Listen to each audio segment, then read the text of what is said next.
হোলির দিনই রোম্যান্সে মেতে উঠল অগ্নি আর কথা। সম্পূর্ণ জানতে দেখতে থাকো। গল্পে শুরুতেই আমরা দেখতে পারি কথার জন্য অনেক কিছু আগে থেকেই ভেবে রেখেছে অগ্নি। সময়ের সাথে সাথে এক একটা করে প্ল্যান সবার সামনে নিয়ে আসছে। এরপরে কথা ভাবে, আজকে তো হোলি, আজ আমি পাচক মশাইয়ের কাছ থেকেই প্রথম আবিরটা মাখবো। এদিকে প্রিয়ার মন মেজাজও ভালো নেই। নীলাদ্রি নেই, নীলাদ্রি চলে গেছে গোবরডাঙ্গা। আর সেই জন্য চিন্তা করতে থাকে নীলাদ্রির জন্যই প্রিয়া, আর বলে আজকে হোলি, আজকের দিনে কি কেউ কোথাও যায়? আজকের দিনে স্বামী স্ত্রীরা পাশাপাশি থেকে রং খেলে। এর মধ্যেই কথা বুঝতে পারে যে প্রিয়ার মনটা ভালো নেই। তার জন্য ফোন করেছে কথা নীলাদ্রিকে, আর বলে দা ভাই, তুমি কোথায় রয়েছো? তুমি এক্ষুনি বাড়িতে চলে এসো। প্রিয়া কিন্তু তোমার জন্য কষ্ট পাচ্ছে। আমি ওকে দেখেছি, ওর মনটা একদমই ভালো নেই, সেজন্যই বলছিলাম। কিন্তু একদমই আসতে চাইছিল না নীলাদ্রি। নীলাদ্রি বলে, ম্যাডাম তো আমাকে একদমই সহ্য করতে পারে না, আমি গিয়েই বা ওখানে কি করব? না রে কথা, আমি ওখানে যাব না। কিন্তু কথা বলে, আরে বাবা এসোই না, তুমি দেখো অনেকটা পরিবর্তন নিজের চোখে দেখতে পারবে। এরপরেই প্রিয়া তো ফোন করেছে হ্যারিকে আসার জন্য বলে, কিন্তু হ্যারি যে নীলাদ্রি সেটা এখনো জানেই না প্রিয়া। এদিকে প্র্যাটি ঠিক করেছে আজকে নিজের মনের কথা ঋতুকে বলবে, কিন্তু মনের কথা ঋতুকে বলতে গিয়ে আর এক বিপদ হয়ে যায়। কোনোভাবেই আর বলতে পারে না, ভাঙের নেশায় একদম মাথা ঘুরে পড়ে যায়। এরপর জুনি আক্কিকে আবির মাখিয়ে দেয়, আর আক্কিও জুনিকে আবির মাখিয়ে দেয়। এই দৃশ্য দেখার পরে চিত্রা তো খুবই রেগে যায়, আর বলে আমার ছেলের সাথে জুনির সম্পর্কটা খারাপ করতেই হবে, যেভাবেই হোক না কেন। নীলাদ্রি চলে এসেছে প্রিয়ার কাছে, আর বলে, বলুন কি ব্যাপার, ফোন করে ডাকলেন? তখনই প্রিয়া বলে, আপনি আমার কাছে নেই তাই আমার ভালো লাগছিল না হ্যারি, আসলে নীলাদ্রি এসেছে হ্যারি সেজে।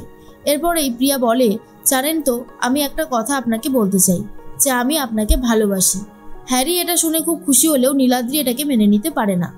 এদিকে কথাকে সবাই মিলে আবির মাখাবে বলে ঠিক করে, কিন্তু কথা ঠিক করেছে প্রথম রংটা অগ্নির হাত থেকেই মাখবে, তাই কোনোভাবেই আর রং মাখতে চাইছে না। এদিক ওদিক থেকে পালিয়ে বেড়াচ্ছে। এদিকে কর্তা দাদুকে ডেকে নিয়ে এসেছে চিত্রা। তখন সবাই মিলে হই হুল্লোড় আনন্দ করছিল। আর তখন চিত্রা ভাবে, কথাদের এই অবস্থা দেখে বাবা প্রচণ্ড রেগে যাবে নিশ্চয়ই, আর কথাকে উচিত শিক্ষা দেবে।